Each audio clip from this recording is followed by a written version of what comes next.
না, এটা আসলে আপনি যখন ম্যাচে নামবেন তো আসলে অনেক ধরনেরই সিক্রেট ঘটতে পারে। বাট তারাও হয়তো অনেক সময় ধরে ফিলিং করতেছিল বা টেম্পারমেন্ট ধরে রাখতে পারে নাই। মুশি ভাই অনম কোনো কিছু বলে নাই, বাট মুশি ভাই তো নর্মালি আম্পায়ারের সাথে কথা বলতেছিল, বাট ও কি বুঝছে না বুঝছে তাও হয়তো ও রিয়্যাক্ট করছে। আর আমার সাথে যেটা হয়েছে, আসলে আমাকে বলতেছিল যে তুমি ব্যাটিং করতে আসো। আসলে এটা তো ওর বিজনেস না, এটা আমার বিজনেস ব্যাটিং করাটা, এই আর কি।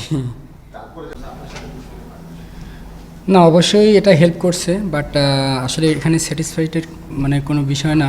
আরও একটু লম্বা করতে পারলে হয়তো বা টিমের জন্য আরও ভালো হতো, বিকজ উইকেট এখনও স্টিল গুড। তো আমরা যদি আরও কিছু আরেকটু যদি পার্টনারশিপ করতে পারতাম হয়তো আরও ভালো হতো। প্রথম দিন শেষে লিটন বলছিল যে টেইল থেকে যদি আমরা আরেকটু কন্ট্রিবিউশন পাই ব্যাটিং এ তাহলে টিমের জন্য ভালো হয়। মানে বলছিল যে আপনারা বল খেলছেন অনেকগুলো, ওই জায়গাটা থেকে আপনারা কোনো কাজ করলেন। এই টেস্টে ভালো ব্যাটিং হয়েছে, টেইল কি ইউজুয়ালি যারা নিচের দিকে ব্যাটিং করে তারা কি কোনো এক্সট্রা কাজ করে? না, আপনি দেখবেন যে হয়তোবা কিছু কিছু জায়গায় ল্যাকিং ছিল বিগত দিনে, হয়তোবা টেলের কাছ থেকে রান আসে নাই হয়তোবা সেজন্য এরকম প্রশ্নটা। বাট এখন আপনি দেখবেন যে অনেকেই এটা নিয়ে অনেক সিরিয়াস, বাট কোচিং স্টাফ থেকে শুরু করে বা ইন্ডিভিজুয়ালি প্লেয়াররাও আপনার এদিকে খুব আগ্রহ যে আমরা যদি কিছুটা কন্ট্রিবিউট করতে পারি টিমের জন্য লাভ, এবং একটা পার্সোনালি হিসেবে যে একটা প্লেয়ারের জন্যও লাভ, যে আমি বোলিংয়ের পাশাপাশি যখন আমি 20-30টা রান করতে পারবো, এটা অবশ্যই একটা বিগ অ্যাডভান্টেজ।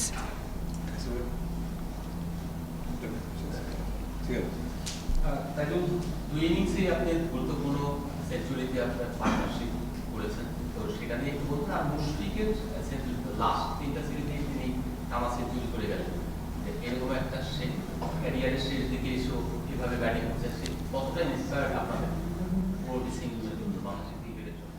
না, অবশ্যই এটা যে আমাদের জন্য আলহামদুলিল্লাহ খুবই পজিটিভ একটা সাইন, বিকজ আপনি যখন একটা সিনিয়র প্লেয়ারের সাথে মানে ড্রেসিং রুম শেয়ার করবেন, তার যে একটা অভিজ্ঞতা বলেন বা সে যখন রান করে, যখন উইকেটে থাকে তার সাথে আরেকজন যে থাকে, তো আসলে তারও খেলাটা সহজ হয়। যখন আমি ব্যাটিং করতেছিলাম হয়তো আমাকে অনেক ইনফরমেশন দিচ্ছিল।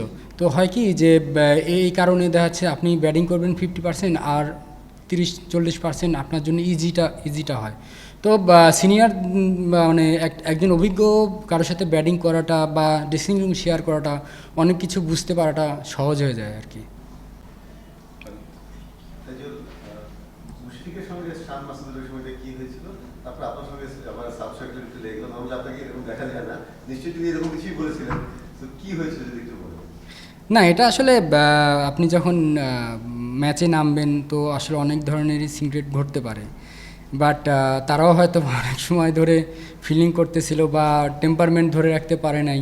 মুশি ভাই অনম কোনো কিছু বলে নাই, বাট মুশি ভাই তো নর্মালি আম্পায়ারের সাথে কথা বলতেছিল, বাট ও কি বুঝছে না বুঝছে তাও হয়তো ও রিয়্যাক্ট করছে। আর আমার সাথে যেটা হয়েছে, আসলে আমাকে বলতেছিল যে তুমি ব্যাটিং করতে আসো। আসলে এটা তো ওর বিজনেস না, এটা আমার বিজনেস ব্যাটিং করাটা, এই আর কি। তারপরে এটা তো ব্যাটিং করতে গেলে আসলে বলটা ওরকম ছিল আর কি, জাস্ট এই। তাইজুল, আপনি বলছিলেন যে মানে আপনারা আরো ব্যাটিং করতে চেয়েছিলেন আজকের দিনটাতে, মানে আরেকটু যদি রান করা যায়। এখন ব্যাটিং উইকেটটাও ভালো বললেন, তো আপনাদের কি মনে হয় মানে বাংলাদেশের যে লিডটা আছে 437 রানে, এটা দিয়ে আপনারা কি কালকে বা তারপর তো একদিন থাকে, এর আগে কি আপনারা পাকিস্তানকে মানে অল আউট করতে পারবেন কিনা বোলিং ডিপার্টমেন্ট থেকে? দেখেন, প্রথমত এটা ফোর্থ ইনিংস, বাট যতই ফোর্থ ইনিংস হোক উইকেট স্টিল এখনও গুড। বাট দিন শেষে আমাদের টার্গেটটাও দেখতে হবে। তারা যখন টার্গেটের সংখ্যাটা দেখবে হয়তো মাথায় অনেক কিছু কাজ করতে পারে। তো উইকেট যেরকম ভালো আছে সেরকম আমাদেরও ডিসিপ্লিন থাকতে হবে। এখানে দেখা যাচ্ছে যে 50-50 আছে, বাট এখানে যারাই ভালো করবে তাদের দিকে হয়তো বা ম্যাচটা আসার সম্ভাবনা বেশি আছে। তো আমার কাছে যেটা মনে হয় যে এখন ডিসিপ্লিন থাকাটা খুব ইম্পর্টেন্ট আমাদের। তাদের পাকিস্তানের সাথে আপনি এর আগেও খেলছেন, পাকিস্তানের তখন পাকিস্তান দাপটটা দেখাচ্ছে এবং লাস্ট 2টা ম্যাচে বাংলাদেশ পাকিস্তানকে হারিয়েছে। তো সবকিছু মিলে আপনার কাছে কি মনে হচ্ছে যে এখন পর্যন্ত বাংলাদেশ পাকিস্তানের যত দলের বিরুদ্ধে খেলছে এটা is the weakest Pakistan team? না, আমি বিগত দিনেও খেলেছি। আপনি দেখবেন যে মেবি আমাদের রাবিদ ভাই ওইটা 15-16 দিকে হবে, যেটা আমাদের খুলনাতে হয়েছিল, মিরপুরে হয়েছিল। তো ওই সময় হয়তো বা আমার কাছে মনে হয় যে ওই সময় অনেক ভালো টিম ছিল, ওই সময় আমাদেরও ভালো টিম ছিল। বাট এখনও আসলে সময়ের পরিপ্রেক্ষিতে টিম অনেক চেঞ্জ হয়। বাট আসলে মাঠে যখন নামবেন আসলে ভালো খেলাটা ইম্পর্টেন্ট। যে টিমটা ভালো খেলবে তারাই সাকসেস হয়। আপনি বিগত দিনে দেখবেন যে পাকিস্তান কিন্তু এই টিম নিয়েই অনেক জায়গায় রেজাল্ট করছে। বাট এটাও চিন্তা করতে হবে যে ডে বাই ডে আমাদের টিমের অবস্থানটাও কোথায়। আমি এখানে এখন দেখতেছি যে আমাদের টিমের অবস্থানটা অবশ্যই অনেক ভালো, এবং আমরা যখন ভালো কিছু করব অনেক বড় বড় টিমকে আসলে সহজে হারানোটা বা একটু ডিফিকাল্টি হারানোটা আমাদের জন্য ইজি হবে আর কি। আপনি বলছিলেন যে বাংলাদেশ আরেকটু কিছু রান করতে চাচ্ছিল, মুশফিক ভাই এটা চাচ্ছিল না, আউট হওয়ার পরে ওনাকে একটু ফার্স্ট্রেটেড দেখা গিয়েছিল, মানে বাউন্ডারির কাছে মুশফিক ভাই কি মানে ওই জন্যই ভালো ছিল যে আর কিছু রান করতে পারেনি? না, হয়তো বা এরকম হইতে পারে যে আমরা যদি স্কোর বোর্ডে আরও 20-30-40 রান যদি অ্যাড করতে পারতাম হয়তো বা টিমের জন্য ভালো হতো। হয়তো বা এর থেকে আসলে ফার্স্টেশনের এখানে কিছু নাই, বিকজ আপনি সবসময় যে সব কিছু আপনার 100% হবে এমনটাও না। হ্যাঁ, তো কিছু কিছু ক্ষেত্রে এরকমটাও হইতেই পারে। বাট তারপরেও আমাদের সেই জায়গাটা আসলে এখনও আমার কাছে মনে হয় যে ওই জায়গাটা মানে ইমপ্রুভ করার আরও জায়গা আছে আর কি একটু। মানে দ্বিতীয় ইনিংস মানে তাইজুল একটা হয়ে গেছে বোলিং বিশেষ করে, মানে একটা বাড়তি প্রত্যাশা কিংবা তাইজুল গিয়েই শেষ করে দিবে এরকম একটা প্রত্যাশা সবাই তৈরি হয়ে গেছে। আপনার এটা কেমন মনে হয় বা আপনার ভিতরে কেমন কাজ করে, আর এইটা নিয়ে কি ধরনের পরিকল্পনা আছে যে বোলিংয়ে?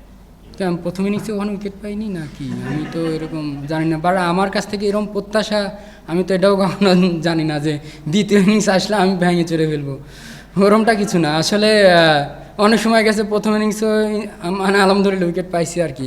আর দেখেন আমাদের এখন পেস বলার থেকে শুরু করে স্পিনার থেকে শুরু করে সবাই ভালো করতেছে, মিরাজও ভালো করতেছে, বা পেস বলার যারা আছে সবাই ভালো খেলতে।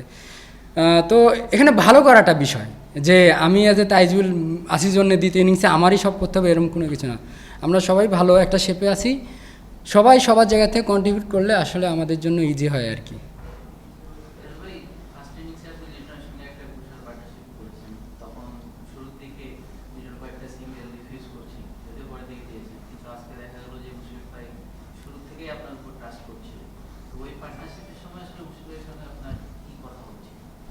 না, কথা আসলে এখানে তো মাঠের ভেতরে অনেক ধরনের কথা হতে পারে। যে আমি ফার্স্টের দিকে বললাম যে একটা এক্সপিরিয়েন্স যখন ব্যাটসম্যান থাকে আসলে অনেক কিছু সহজ করে দেয়, যে বলার কি করতে চাচ্ছে বা এইগুলো মানে নর্মাল যে কথাগুলো হয় আর কি, মানে সহজ করে বোঝাইতে গেলে যে সিচুয়েশনটা কি আসতে পারে এগুলো নিয়ে ডিসকাস হয় আর কি। উইকেটটা কেমন দেখছেন 3 দিনের পরে, এবং আপনাদের আসলে লাস্ট ইনিংসে ভূমিকাটা আপনাদের স্পিনারদের কি থাকবে, রোলটা কি থাকবে? পেসাররাই তো এই সিরিজে ডমিনেট করছেন, আপনাদের রোলটা আসলে কি থাকবে? আমাদের রোলটা গত ইনিংসে যেমন দেখছেন ওর ওই রোলটাই থাকবে। আমরা যতটুকু রান কন্টেন্ট করে উইকেটটা আনা যায় আর কি। বাট এখানে আসলে এক্সপেন্সিভ কিছু করা যাবে না। আমি তখনই বলছি যে একটা কথা, আমাদের অনেক ডিসিপ্লিন থাকতে হবে। উইকেট স্টিল এখনও খারাপ বলবো না আমরা, তো সেই জায়গা থেকে আমাদের ডিসিপ্লিন থাকাটা খুব ইম্পর্টেন্ট। যেভাবে আপনি ব্যাটিং করেন তাতে কি ব্যাটিং মানে স্পিন প্লাস মানে অলরাউন্ডার হিসেবে আপনাকে বিবেচনা করা যায়, বা আপনি নিজে অলরাউন্ডার হিসেবে বিবেচনা করেন?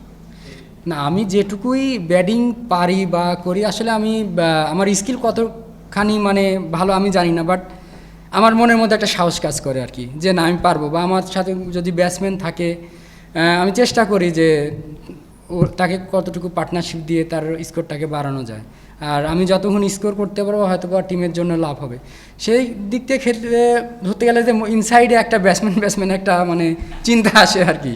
তো আসলে অনেক দিন ধরে খেলতেছি, তো আসলে এই সময় যদি আমি 20-30-40 রান যদি টিমকে না দিতে পারি আসলে এটা একটা বড় ব্যর্থতা।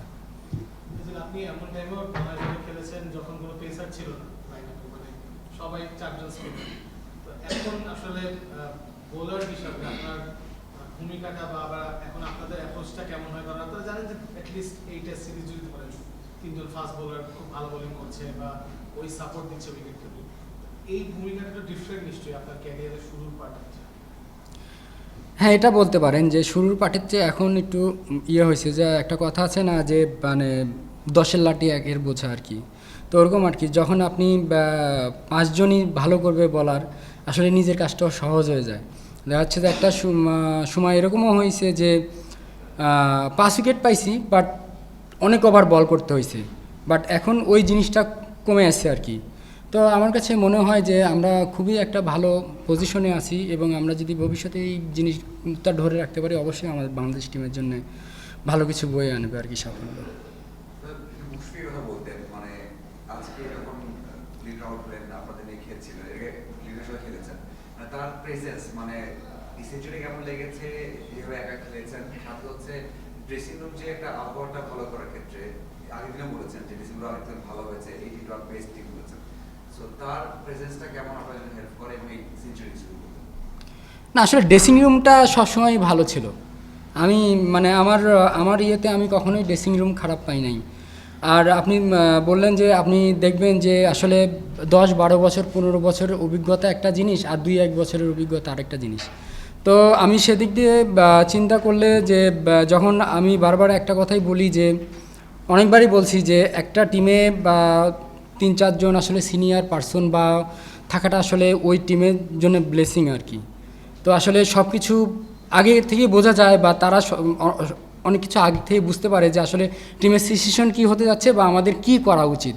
তো এই জিনিসগুলাই হেল্প করে আর কি। তো এটা একটা মানে যখন 3-4 জন 5 জন থাকে, তো এই জিনিসগুলো আর কি অ্যাডভান্টেজ হয়। আর সেঞ্চুরি তো অবশ্যই আপনি একটা সিনিয়র ক্রিকেটার বলেন বা সেঞ্চুরি যেই করুক না কেন, আসলে তার জন্য এটা একটা মানে অনেক বড় পাওয়া। তো আসলে 5 উইকেট বলেন বা সেঞ্চুরি বলেন, এটা আসলে অনেক বড় পাওয়া। তো আর যখন একটা সিনিয়র প্লেয়ার যখন এরকম ধরনের কন্ট্রিবিউশন করে, এখান থেকে জুনিয়র প্লেয়াররাও এখানে অনেক উৎফুল্ল হয় আর কি, যে না আমরা আসলে ওই জায়গাটা কি করে ধরবো, বা ওই জায়গাটা ধরার জন্য যে পার্টনারশিপের জন্য যে তার সাথে আরেকজন যে ব্যাটিং করে, আসলে ওই হ্যাবিটটা আস্তে আস্তে তাদের মধ্যে চলে আসে। তো এই জিনিসগুলো আস্তে আস্তে একটা টিমে ইমপ্রুভ হয়।